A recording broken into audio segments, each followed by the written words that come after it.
అదే RTV app వార్తల్ని క్షణాల్లో చదివే అవకాశం ఉంటుంది. ఒక న్యూస్ పేపర్, ఒక టెలివిజన్ ఛానల్ మీ చేతుల్లో ఎప్పుడూ ఉంటాయి. పవిత్ర రంజాన్ మాసంలో నెల రోజుల పాటు కూడా ఉపవాస దీక్షలు ఈ రోజుతో పూర్తయ్యాయి. ఈ నేపథ్యంలో అసలు ఆయన ఏం కోరుకున్నారన్నటువంటి విషయం మాజీ డిప్యూటీ సీఎం అంజాద్ బాషా గారు మనతో పాటు ఉన్నారు. ఆయన అడిగి తెలుసుకునే ప్రయత్నం చేద్దాం. అన్న చెప్పండి. ముందుగా రాష్ట్ర వ్యాప్తంగా ఉండే సోదర సోదరులకు మరీ ముఖ్యంగా ముస్లిం సోదర సోదరులకు అందరికీ కూడా ఈద్ ఉల్ ఫితర్ శుభాకాంక్షలు తెలియజేసుకుంటున్నాను. మరి ఈద్ ఉల్ ఫితర్ ప్రతి ఒక్కరి జీవితాల్లో వెలుగు నింపాలి, రాబో రోజుల్లో ప్రతి ఒక్కరికి ప్రతి కుటుంబానికి కూడా మంచి జరగాలని చెప్పి కూడా మరి ఈరోజు ప్రార్థనలు కూడా చేయడం జరిగింది. మరి ఈ మాసం అనేది ఎంతో పవిత్రమైన మాసం. ముస్లిం సోదర సోదరులందరూ కూడా ఎంతో పవిత్రంగా మరి ఈ మాసాన్ని జరుపుకోవడం జరుగుతుంది. మరి ఈ మాసంలో 30 రోజులు ఎంతో కఠోర దీక్షతో మరి 30 రోజులు ఉపవాసాలు ఉండడం జరుగుతుంది. గుట్టెడు నీళ్లు కూడా తీసుకోకుండా 30 రోజులు ఉపవాసాలు ఉంటూ మరి అదేవిధంగా 5 పూట్ల నమాజ్ చేస్తూ మరి అదేవిధంగా రాత్రిపూట మరి ప్రత్యేకమైన తరావీ ప్రార్థనలు కూడా చేయడం జరుగుతుంది. మరి ప్రతి ఒక్కరు కూడా ముస్లిం సోదరులందరూ కూడా ఆ అల్లా వాళ్ళకి ఇచ్చిన స్తోమతను బట్టి మరి ధనవంతులైతే మరి ప్రతి ఒక్కరు కూడా వాళ్ళ సంపాదనలో 2.5% డబ్బులు పక్కన తీసి మరి ఈ మాసంలో పేదలకందరికీ కూడా దాన ధర్మాలు చేసే మాసం ఇది. మరి ఈరోజు 30 రోజులు అంత కఠోరంగా ఎంతో దీక్షతో జరుపుకున్న ఈ ఉపవాసాలు అయితేమి, ప్రార్థనలు అయితేమి, ఇవన్నీ కూడా మరి ఈరోజు ముగించుకొని ఈరోజు పండగ జరుపుకోవడం జరుగుతుంది. మా యొక్క నమ్మకం, విశ్వాసం ఏమంటే మేము ఈ 30 రోజులు చేసిన ఉపవాసాలు అయితేమి, దీక్షలు అయితేమి, మరి ప్రార్థనలు అయితేమి, అవన్నీ కూడా మరి ఆ భగవంతుడు అల్లా ఆలకించి మాకు ఈరోజు దాని ప్రతిఫలం ప్రసాదిస్తాడని ఒక నమ్మకంతో, విశ్వాసంతోనే ప్రతి చోట కూడా వేలాది మంది చిన్నపిల్లలు అనకుండా, ఈ ఎండ అన్న కూడా చూడకోకుండా ప్రతి ఒక్క ఈద్గాలో, ప్రతి ఒక్క మసీదులలో కూడా ఈరోజు ప్రత్యేకమైన ప్రార్థనలు కూడా చేయడం జరుగుతుంది. దాంట్లో భాగంగానే ఈరోజు కడప నగరంలో నడిబొడ్లో ఉండే ఈ బిల్టప్ ప్రాంతంలో మరి మన పెద్ద దర్గా గురువు గారైన ఆరిఫుల్లా హుసేని గారి సారథ్యంలో మరి ఈరోజు వేలాది మంది మరి ముస్లిం సోదరులందరూ కూడా ఇక్కడ ప్రత్యేకమైన ప్రార్థనలు కూడా నిర్వహించుకోవడం జరిగింది.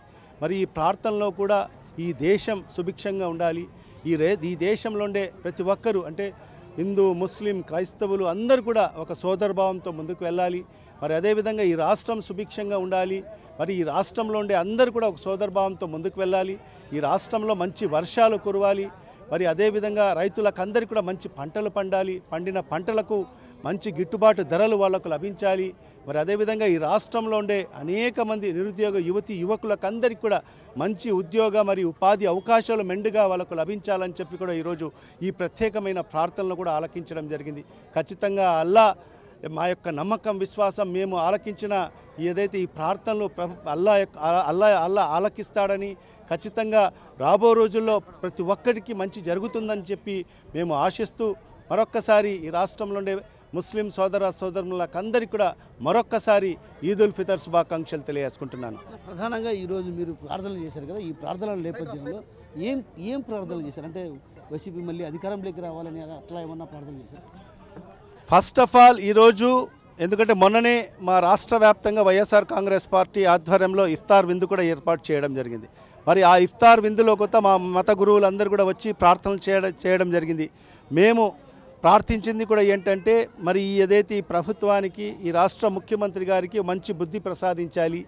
మరి అదేవిధంగా ఆయన ఏదైతే ఎన్నికల ముందు ప్రజలకు, పేద ప్రజలకు మాట ఇచ్చారో, మరి హామీలు ఇచ్చారో ఆ హామీలను కూడా నెరవేర్చాలి అని చెప్పి కూడా ఆ నెరవేర్చే బుద్ధిని ప్రసాదించాలని చెప్పి కూడా ప్రార్థనలు చేయడం జరిగింది. వైఎస్ఆర్ కాంగ్రెస్ పార్టీ ఎప్పుడు కూడా ప్రజల పక్షాన ఉంటుంది, ప్రజల పక్షాన ఉండి పోరాటం చేస్తుంది. ప్రజలకు ఎక్కడైతే అన్యాయం జరుగుతుందో మరి అక్కడ వైఎస్ఆర్ కాంగ్రెస్ పార్టీ ముందుండి ప్రజల పక్షాన ఉండి పోరాటం చేస్తుంది. మా నాయకుని యొక్క ఉద్దేశం కూడా అదే. గతంలో కూడా మా జగన్మోహన్ రెడ్డి గారు ముఖ్యమంత్రిగా ఉన్న సందర్భంలో మరి ప్రజలకు ఇచ్చిన ప్రతి హామీని నెరవేర్చడం జరిగింది. ఎన్ని కష్టాలు వచ్చినా, ఎన్ని నష్టాలైనా వచ్చినా కూడా భరించి మరి ఆయన ప్రజలకు ఇచ్చిన హామీలన్నీ కూడా నెరవేర్చారు. కాబట్టి మరి అలాగనే ఈ ప్రభుత్వం కూడా ప్రజలకు ఇచ్చిన హామీలన్నీ కూడా నెరవేర్చే విధంగా మరి అల్లా ఈ రాష్ట్ర ముఖ్యమంత్రి గారికి బుద్ధి ప్రసాదించాలని చెప్పి కూడా ప్రార్థన చేయడం జరిగింది. ప్రధానంగా ఇప్పటికే వక్ఫ్ బోర్డుకు సంబంధించి ఒక రకంగా పలు విమర్శలు కూడా వ్యక్తం అవుతున్న నేపథ్యం, ఒక రకంగా చట్ట సవరణలో కూడా పలు అంశాలను కూడా చేర్చడం జరిగింది. ఈ నేపథ్యంలో భవిష్యత్తులో ఏమైనా పెద్ద ఎత్తున ఉద్యమానికి శ్రీకారం చుట్టబోతున్నారు?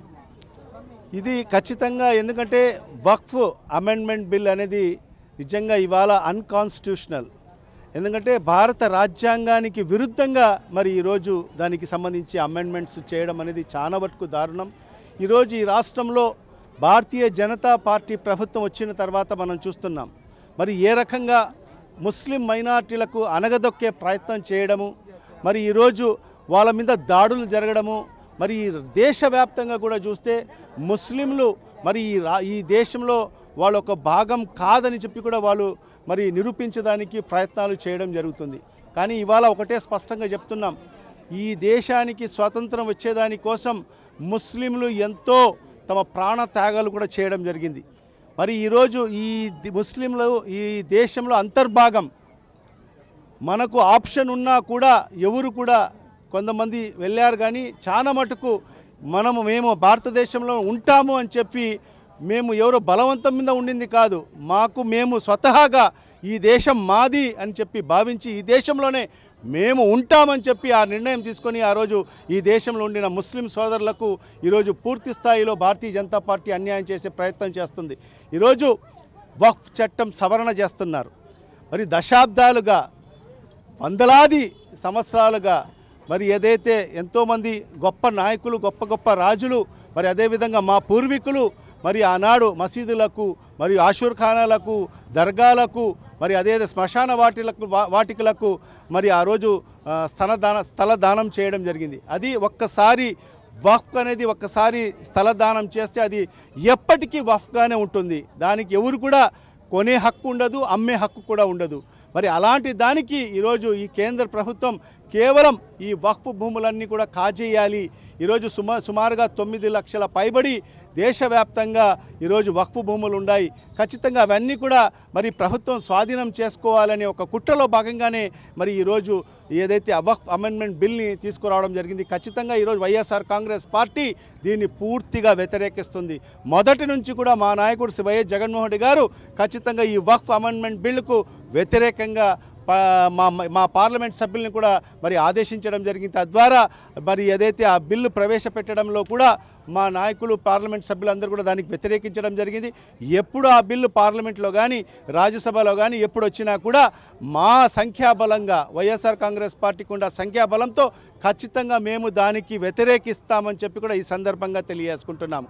మరి అదే కాకుండా ఈరోజు కేవలం కుట్రతో మరి ఈరోజు ముస్లింలను అనగదొక్కాలి, మరి ముస్లింలను ఏదో ఒక రకంగా మరి వెనుకబాటుకు గురి చేయాలి అని ఒక తపనతోనే మరి ఈరోజు ఇలాంటి చట్టాలని తీసుకురావడం చాలా దుర్మార్గం. దీన్ని ప్రతి ఒక్కరు కూడా ఖండించాల్సిన అవసరం ఉంది. కేవలం ఒక ముస్లింలే కాదు, ఖచ్చితంగా ఈరోజు ప్రతి ఒక్కరు కూడా ఈ దేశంలో ఉండే ప్రతి ఒక్కరు కూడా ప్రతి ఒక్క భారతీయుడు కూడా ఖచ్చితంగా ఈ యొక్క వక్ఫ్ అమెండ్మెంట్ బిల్ని ఖచ్చితంగా ప్రతి ఒక్కరు కూడా మరి దాన్ని వ్యతిరేకించాలని చెప్పి కూడా ఈ సందర్భంగా నేను విజ్ఞప్తి చేస్తుంటున్నాను. అంటే ఇప్పటికే మైనారిటీ వర్గాలు ఒక రకంగా ఆందోళన చేస్తున్నప్పుడు కూడా కూటమి ప్రభుత్వం ఎలాంటి స్పష్టమైన హామీ ఇవ్వకపోవడాన్ని ఎలా చూడాలంటారు? ఇదే ఖచ్చితంగా ఈరోజు కూటమి ప్రభుత్వం యొక్క వైఖరి చూస్తుంటే 2 నాలుకల ధోరణి మనకు స్పష్టంగా కనిపిస్తుంది. మరి ఈరోజు వాళ్ళ నాయకులు ఒక రకంగా ఎక్కడైనా రాష్ట్ర వ్యాప్తంగా ఉన్నాయి ఇక్కడ ఒక మాట మాట్లాడతారు, మరి అక్కడ ఏదైతే పార్లమెంట్లో వాళ్ళకు సంబంధించిన ఎంపీలు ఈరోజు దాని గురించి మాట్లాడిన పరిస్థితి లేదు. మరి ఈరోజు ఈ కేంద్ర ప్రభుత్వం మరి ఈరోజు ఇద్దరి మీద డిపెండ్ ఉంది. ఒకటి నితీష్ కుమార్, మరొకటి చంద్రబాబు నాయుడు. ఈ కూటమి ప్రభుత్వం యొక్క బలంతోనే ఈరోజు ఈ దేశంలో ఈ దేశానికి పాలిస్తుంది ఈరోజు బీజేపీ ప్రభుత్వం, భారతీయ జనతా పార్టీ ప్రభుత్వం. మరి ఈరోజు ఈ ఇద్దరు ముఖ్యమంత్రులు వాళ్ళ పార్టీకి సంబంధించిన పార్లమెంట్ సభ్యులు ఈ ఏదైతే వక్ఫ్ సవరణ బిల్లుకు మరి వాళ్ళు సహకరించకపోతే ఖచ్చితంగా ఈ బిల్లు వీగిపోవడం తథ్యం. మరి ఇలాంటి పరిస్థితుల్లో మరి ఈరోజు మా రాష్ట్ర ముఖ్యమంత్రి చంద్రబాబు నాయుడుకి మేము డిమాండ్ చేస్తున్నాం. మరి మీ స్టాండ్ ఏంటి? మీ వైఖరి ఈ రాష్ట్ర ప్రజలకు తెలియపరచాల్సిన అవసరం ఉంది. మరి ఈరోజు మీరు 2 నాలుకల ధోరణితో ముందుకు వెళ్తే ఖచ్చితంగా రాబో రోజుల్లో ముస్లిం సమాజం మీకు తగిన రీతిలో బుద్ధి చెప్తుంది. ఎందుకంటే చంద్రబాబు నాయుడు అనే వ్యక్తి ఎప్పుడు కూడా మోసమే, ఎప్పుడు వెన్నుపోటే. ఎన్నికల ముందు ఒక మాట చెప్తాడు, ఎన్నికలు అయిపోయిన తర్వాత ఆయన అవసరం తీరిపోయిన తర్వాత మరి ఆయన అధికారంలోకి వచ్చిన తర్వాత మరి ఏ రకంగా ప్రజల్ని వెన్నుపోటు పొడవాలనే ఆలోచనతోనే ముందుకెళ్తాడు. కానీ ప్రజలకు మేలు చేయాలని చెప్పి ఎప్పుడు ఏ కోశాన్ని కూడా ఆలోచించే వ్యక్తి కాదు చంద్రబాబు నాయుడు. మరి ఇవాళ ఒకటే మరి మేము డిమాండ్ చేస్తున్నాం, ఈ కూటమి ప్రభుత్వం యొక్క పెద్దలు మరి ఏదైతే చంద్రబాబు నాయుడు అయితేమి మరి ఉప ముఖ్యమంత్రి పవన్ కళ్యాణ్ కూడా మేము డిమాండ్ చేస్తున్నాం. ఖచ్చితంగా మీరు ఈ ఎన్నికల్లో నెగ్గారంటే మా ముస్లిం మైనార్టీ ఓట్లతోనే నెగ్గారు. మరి ఇలాంటి పరిస్థితుల్లో ఎన్నికలప్పుడు మీకు ముస్లిం మైనార్టీ ఓట్లు అవసరమవుతాయి. మరి వాళ్ళకు ఏదైనా ఇబ్బందులు వస్తే మీరు వాళ్ళకు సహకరించరు. మరి ఎందుకు మీరు ఈ వక్ఫ్ సవరణ బిల్లుకు ఎందుకు వ్యతిరేకించడం లేదు? ఎందుకు మీరు వ్యతిరేకించడం లేదు? అంటే ముస్లింల మీద మీకు ప్రేమ లేదా? మరి ఎన్నో వందలాది సంవత్సరాలుగా వాళ్ళ పూర్వీకులు ఇచ్చిన ఏదైతే వక్ఫ్ ఆస్తులన్నీ కూడా ఈరోజు కేంద్ర ప్రభుత్వం తమ స్వాధీనం చేసుకోవాలని కుట్ర చేస్తుంటే దానికి మీరు మద్దతు ఇస్తారా? మీరు ఒక సెక్యులర్ ముఖ్యమంత్రి కాబట్టి ఈరోజు అందరూ కూడా మీకు ఓటేశారు. కులాలకు అతీతంగా, మతాలకు అతీతంగా, వర్గాలకు అతీతంగా మీకు ఓటేస్తేనే ఈరోజు మీ కూటమి ప్రభుత్వం అధికారంలోకి వచ్చింది. మరి అలాంటి అధికారంలోకి వచ్చిన తర్వాత ఈరోజు మైనార్టీలకు ఈరోజు అన్యాయం చేస్తుంటే భారతీయ జనతా పార్టీ కేంద్ర ప్రభుత్వం మీరు కేంద్ర ప్రభుత్వానికి ఒత్తాసు పలుకుతూ మరి మీ స్వార్థం కోసం, మీ రాజకీయ లబ్ధి కోసం మరి ఈరోజు ఈ విధంగా వివరించడం ఎంతవరకు సమంజసమో ఒక్కసారి ఆలోచన చేయమని చెప్పి కూడా ఈ రాష్ట్ర ముఖ్యమంత్రికి డిమాండ్ చేస్తున్నాం. మరి ఏ రకంగా అయినా మీరు ఈ బిల్లుకు సపోర్ట్ చేస్తే మాత్రం మీరు భవిష్యత్తులో మీరు మీ పార్టీ కానీ మీ కూటమికి సమాధి కట్టే రోజులు దగ్గరలోనే ఉంటుందని చెప్పి కూడా ఈ సందర్భంగా హెచ్చరిస్తున్నాను. వక్ఫ్ సవరణ బిల్లుపై మనతో పాటు మాట్లాడడానికి మైనారిటీ నేతలు, అదేవిధంగా కాంగ్రెస్ పార్టీ సామాజిక సేవకర్త మనతో పాటు ఉన్నారు. వాళ్ళని అడిగి తెలుసుకునే ప్రయత్నం. చెప్పండి, ఎలా చూడాలి అసలు? మైనారిటీ వర్గాల ఓట్లు అయితే కావాలి, కానీ మైనారిటీ వర్గాలకు సంబంధించిన వక్ఫ్ బోర్డు చట్టం ఎంతో దశాబ్దాల కాలంగా ఉన్నప్పటికీ కూడా ఆ వక్ఫ్ బోర్డు సవరణ చట్టం చేయడాన్ని ఎలా చూడాలంటారు? ఈ బిల్లు పెట్టడాన్ని ఎలా భావిస్తున్నారు? బీజేపీ ప్రభుత్వము, నేను ఒక ఉదాహరణ చెప్తా.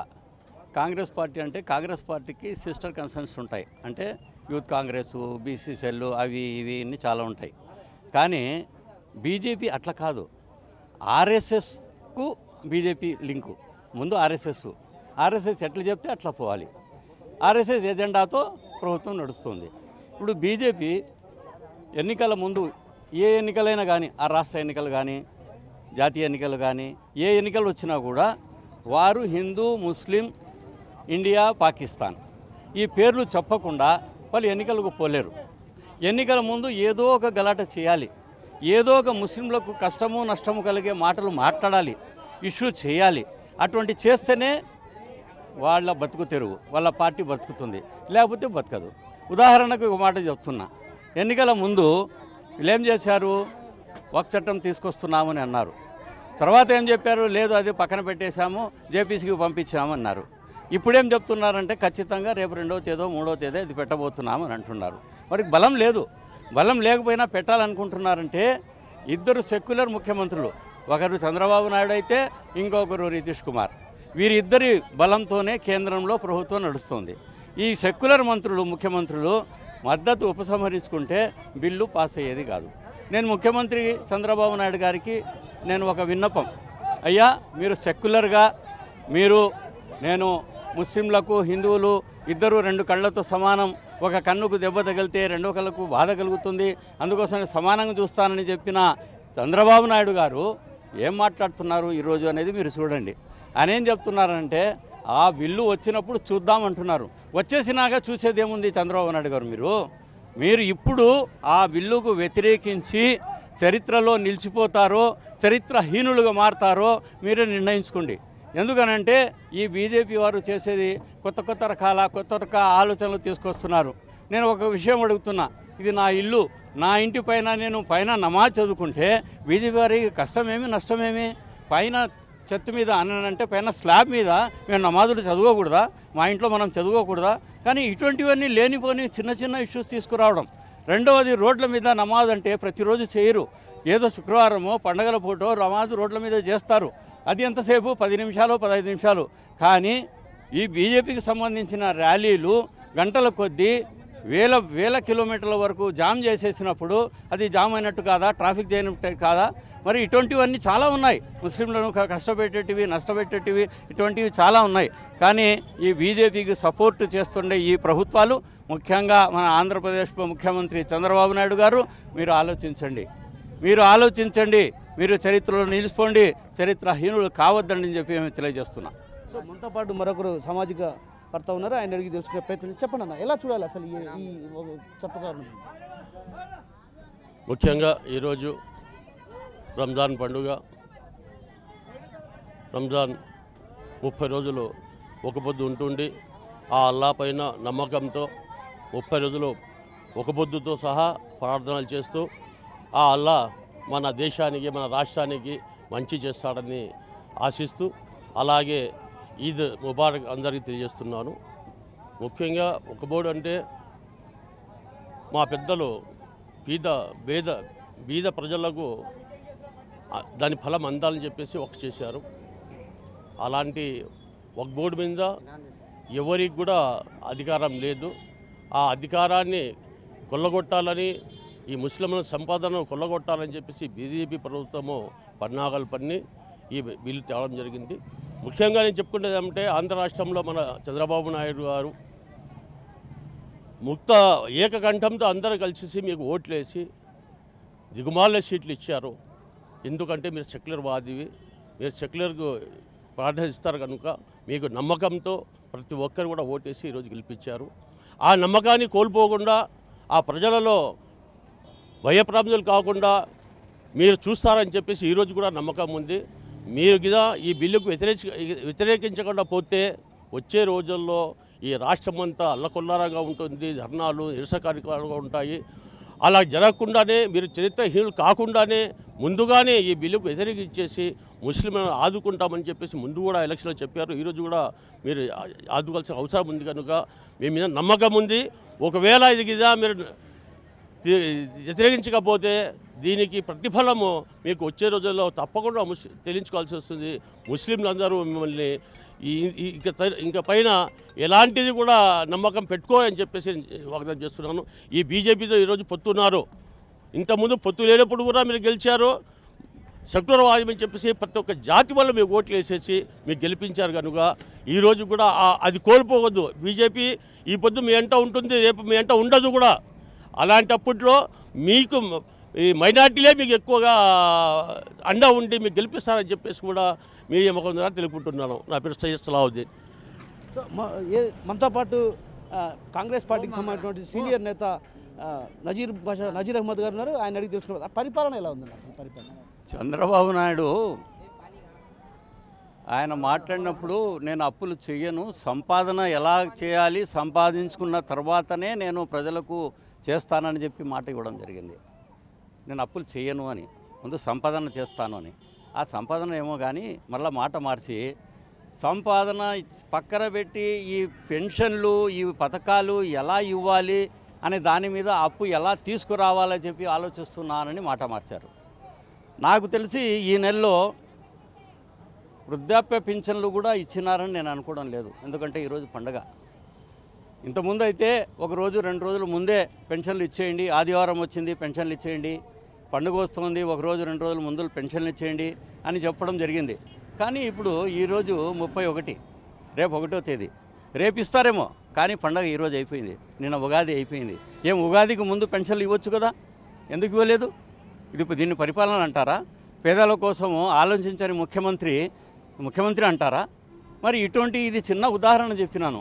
మిగతా పథకాలని చెప్పుకుంటూ పోతే ఏవి ఆయన అమలు పరచడం లేదు. ఇంకా బస్సు అన్నారు, బస్సు ఫ్రీ అన్నారు, చేశారా? లేదు. మహిళలు ఎదురు చూస్తున్నారు. అమ్మఒడి దాన్ని అమ్మకు వందనం అన్నారు, అది ఉందా? అది లేదు. ఇట్లా ప్రతిదీ ఆయన పెండింగ్ పెట్టుకుంటూ పోతూ వాయిదాలు వేసుకుంటూ పోతున్నాడు. ప్రజలకు సంక్షేమ పథకాలు అనేటివి ఇంతకుముందు గత ప్రభుత్వంలో అందినట్టుగా అందడం లేదు. ఇప్పుడు వచ్చేసి ఏం చేస్తున్నారంటే అతనికి కారు ఉందా, అతని పేరు మీద సైకిల్ మోటార్లు 2 ఉన్నాయా, ఆ ఇల్లు ఉందా, ఆ ఇంటికి పన్ను ఎంత ఉంది, ఆ పన్ను ఉంటే అతని పెన్షన్ పెట్టవచ్చా లేకపోతే తీసేయాలనా అని చెప్పి ఎంతమందిని తగ్గిస్తే నాకు అంత మేలు అవుతుంది, నాకు బరువు తగ్గుతుందని ఆలోచిస్తున్నాడే కానీ ఇల్లు ఎవరైనా ఉంటుంది. ఇల్లు ఒకవేళ ఎప్పుడో కట్టుకున్న ఇల్లు ఉంటుంది. కానీ ఈరోజు అతని పరిస్థితి దారుణంగా ఉండొచ్చు. అతను తినేదానికి తిండి లేకుండా ఉండొచ్చు. అతని కొడుకులు అతన్ని వదిలిపెట్టి వెళ్ళిపోయి ఉండొచ్చు. మరి అటువంటి వాళ్ళని గుర్తించాలి కదా. కేవలం ఇల్లు ఉందంటే ఇల్లు అమ్మేయాలనా, అతను ఈ పెన్షన్ కోసం ఇల్లు అమ్మేయాలనా? మరి ఇటువంటివన్నీ చాలా ఉన్నాయి. ప్రభుత్వము చేస్తూ ఉండేది ఎంతవరకు వీలైతే సంక్షేమ పథకాలన్నీ క్లోజ్ చేసేయాలి, కట్ చేయాలని చెప్పి ఆలోచన ఉన్న ముఖ్యమంత్రి చంద్రబాబు నాయుడు గారు. మరి ఇది చాలా కష్టం, చాలా మోసం, చాలా ద్రోహం. దీన్ని మేము ఖండిస్తున్నాం. అలాగే వక్ఫ్ చట్ట సవరణ బిల్లుకు ఆయనకి నా మద్దతు ఇస్తే మొత్తం ముస్లిం సమాజం అంతా చంద్రబాబు నాయుడు కటౌట్లను వీటిని దహనం కూడా చేస్తారు. తర్వాత రాబోయే రోజుల్లో ఏ ఎన్నిక వచ్చినా కూడా స్థానిక సంస్థలు కానీ ఇంకొకటి కానీ ఏ ఎన్నికలు వచ్చినా కానీ చంద్రబాబు అని అంటే ముస్లిం అనేవాడు ఖచ్చితంగా వ్యతిరేకిస్తాడు, ఓటు వెయ్యడు. ఇది ఖచ్చితం ఖచ్చితం ఖచ్చితం. సో మొత్తం మీద ఏదైతే రాష్ట్ర ప్రజలు సుభిక్షంగా ఉండాలి, రైతాంగం కూడా పంటలు పండి సుభిక్షంగా ఉండాలి, రైతాంగానికి కూడా గిట్టుబాటు ధర కల్పించే దిశగా కూడా రాష్ట్ర ప్రభుత్వం చర్యలు తీసుకోవాలి, నిరుద్యోగ యువతకు ఉద్యోగ అవకాశాలు కల్పించే దిశగా అడుగులు వేయాలన్నటువంటి భావనతో పాటు ఏదైతే వక్ఫ్ బోర్డు చట్టన సవరణ బిల్లుపై కూడా ప్రత్యేకమైన దృష్టి సారించాలి.